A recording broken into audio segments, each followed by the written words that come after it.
My parents handed my sister a $100,000 wedding gift like it was nothing, then looked me straight in the eye and said, "You don't deserve any help."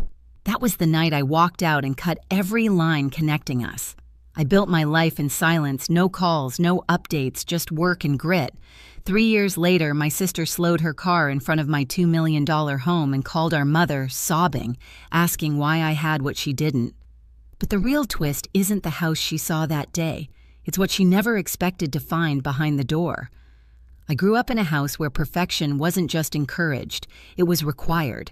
From the outside, the Hartmans looked like a polished Boston family, a surgeon father, a university lecturer, mother, a tidy colonial home with trimmed hedges and framed vacation photos lining the hallway.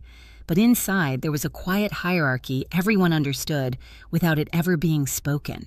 Victoria, my older sister, filled every room with the kind of effortless light my parents adored. She had their features, their charm, their expectations wrapped neatly around her like a birthright. And me, I was the girl they constantly reminded to try harder. Some memories arrive softly like dust motes floating in sunbeams. Others hit like sharp glass. I remember sitting at the dining table, the smell of roasted chicken in the air, while my parents bragged about Victoria's private school achievements. When the conversation shifted to me, the tone changed lighter, obligatory, dismissive. "Lily's independent," my mom would say with a smile that didn't quite reach her eyes. "She's used to figuring things out." Independent was their polite word for overlooked.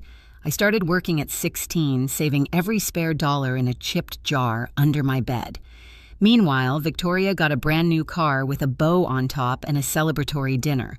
When I left for college, it was in a rattling used Toyota I'd bought myself. Victoria left in a sleek sedan, our father proudly parked in the driveway, neighbors watching. Still, I tried. I tried to be enough. I tried to be seen. By my 20s, I'd carved out a path in marketing, nothing glamorous, just steady work at a mid-size agency. I was good at it too, even if my mother's lips tightened whenever I mentioned my job. "You could have chosen something more meaningful," she'd sigh already, imagining me in a white coat like my father or a lecture hall like her. It was around then that Ethan appeared in my life, a software engineer with gentle eyes, a steady way of listening, and no interest in the games my family played. With him, I felt something unfamiliar ease.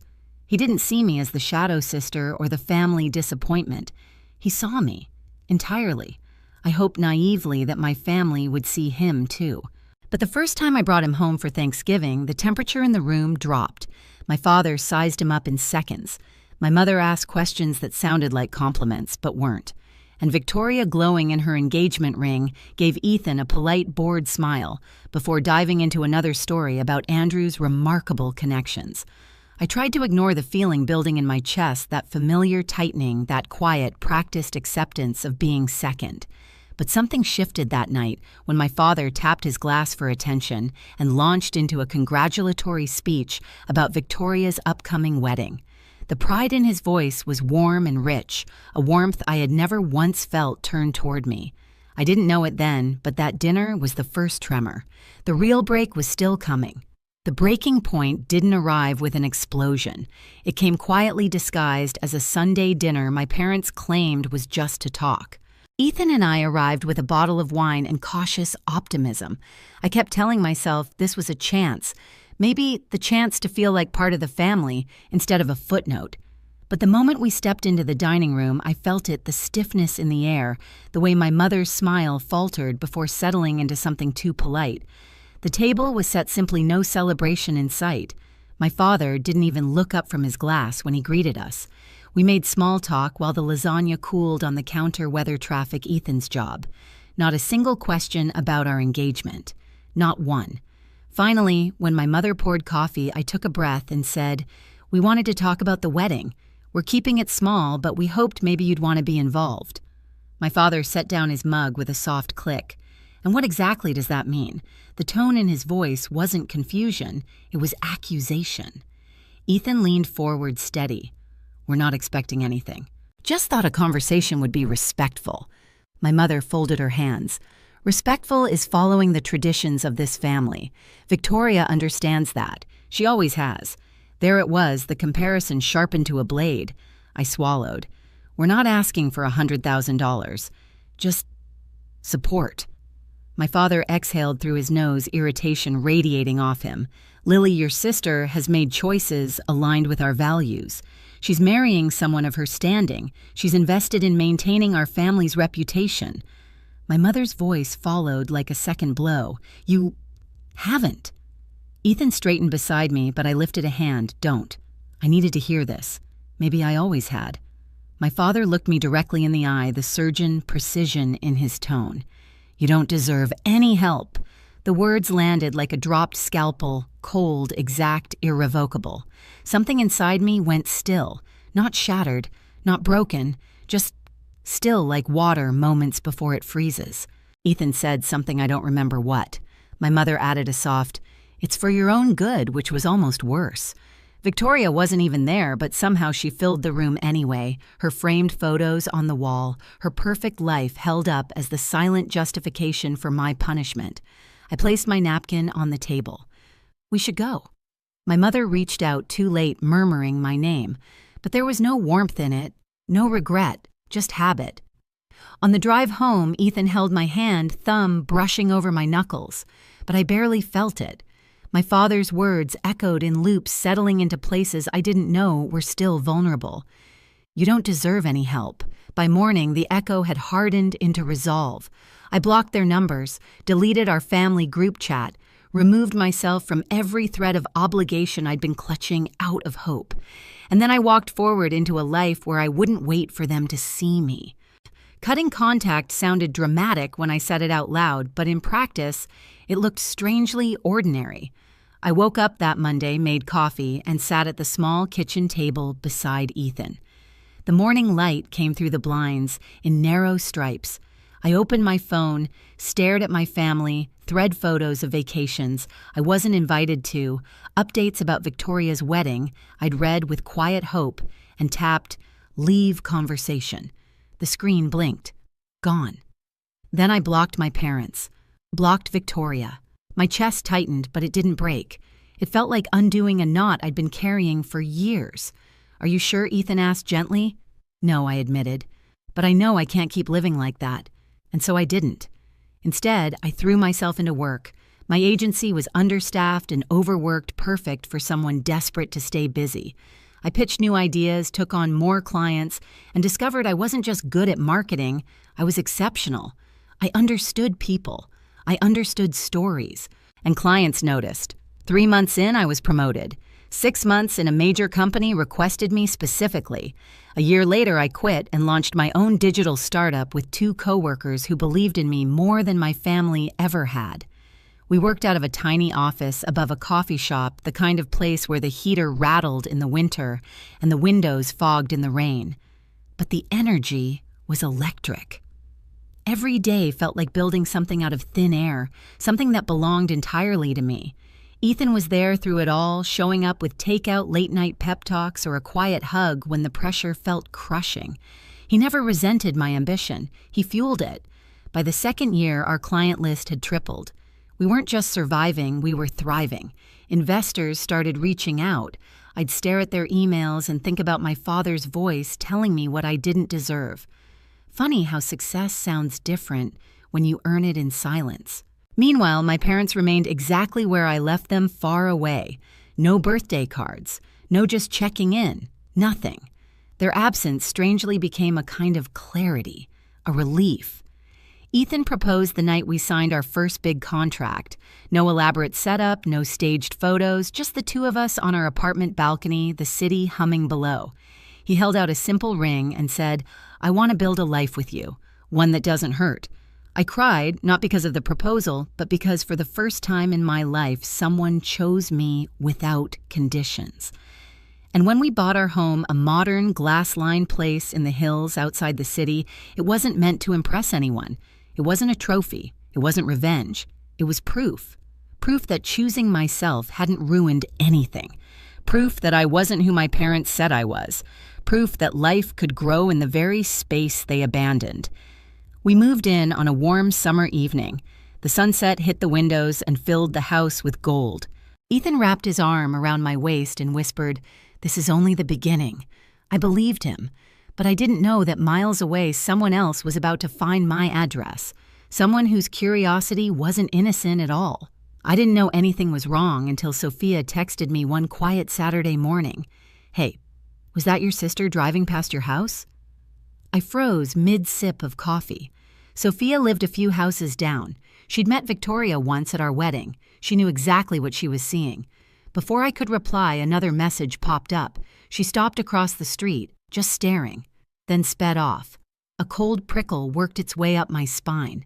3 years of silence, and now this. Ethan glanced over. "Everything okay?" I didn't answer right away, because I didn't know. Later that afternoon, my phone rang with a number I hadn't seen since the night my father told me I didn't deserve help. For a moment, I considered letting it go to voicemail. Curiosity won. Lily, my mother's voice, came through thinner than I remembered. "Sweetheart, we think it's time we talked." My grip tightened. "Why now?" A beat of hesitation. "Victoria mentioned she was in your neighborhood. She saw your home." There it was, not regret, not love, recognition of value. "We'd love to visit," she continued. "Rebuild, start fresh."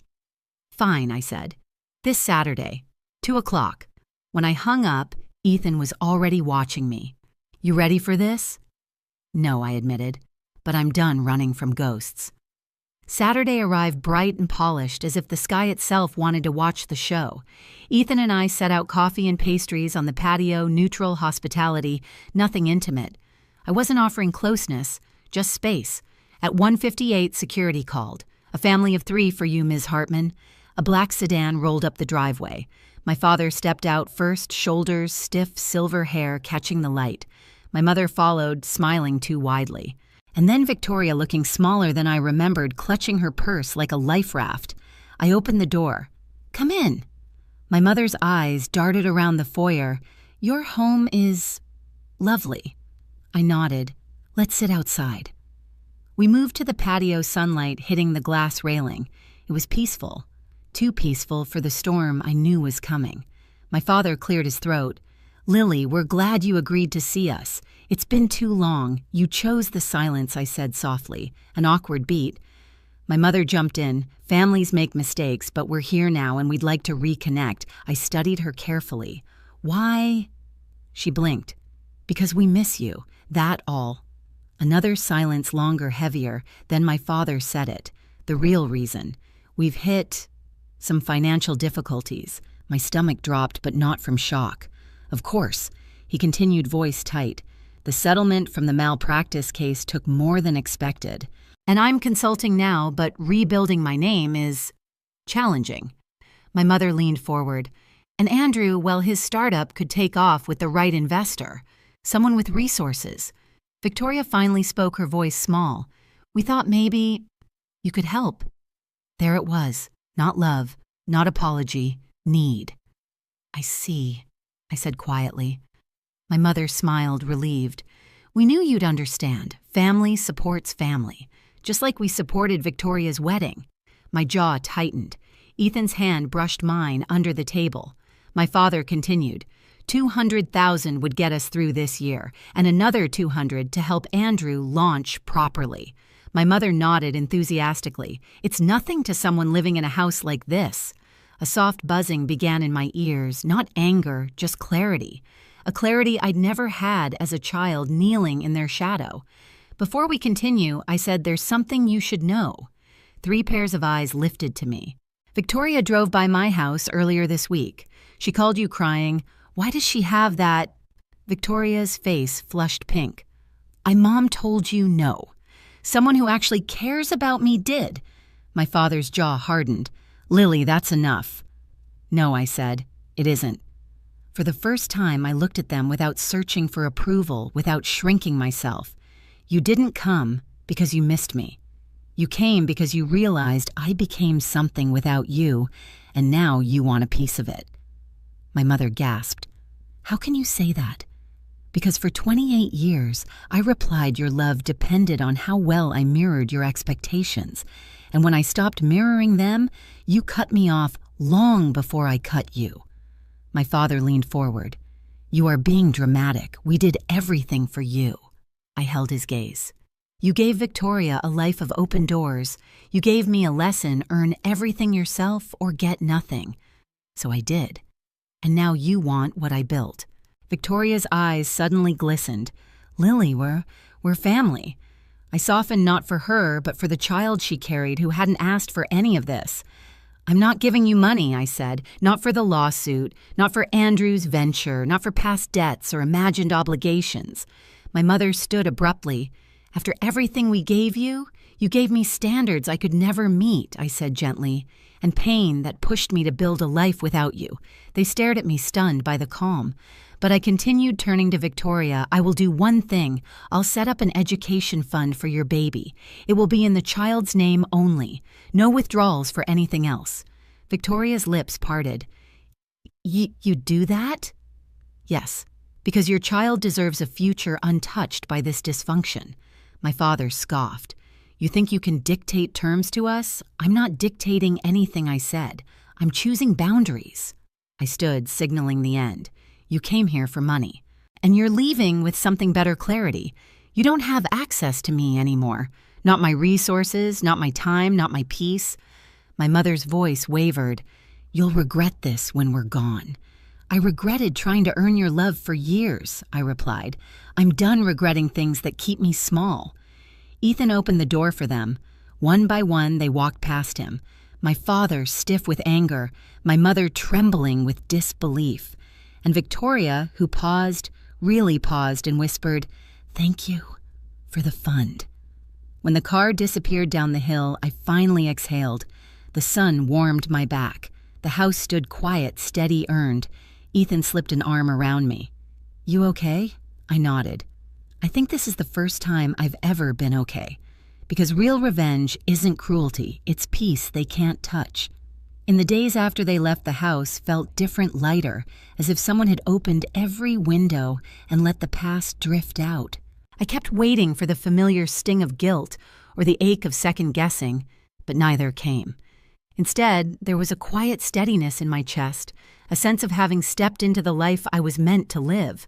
My parents didn't reach out again, not to argue, not to apologize. Silence this time felt like acceptance of a truth they could no longer bend. I wasn't theirs to control anymore. Victoria sent a short message thanking me once more for the education fund. Nothing more, nothing less. It was the first time she'd spoken to me without superiority in her voice. Work continued to grow. Our startup signed another major contract, and Ethan and I found ourselves settling into routines that didn't carry old wounds. Sometimes on quiet mornings, I'd sip coffee on the patio and look at the hills beyond our home, thinking about how close I'd come to shrinking my life to fit their vision. Instead, I built something bigger, something mine. And the peace that came with it was the kind no one could take away. I've learned that family isn't defined by blood wealth or expectations. It's defined by who shows up with love that doesn't need to be earned. If my story hit something inside you, share your thoughts below. And if you've ever had to rebuild your life from the ground up, you're not alone here. Subscribe, like, and stay with me for the next story. There's always another truth waiting to be told.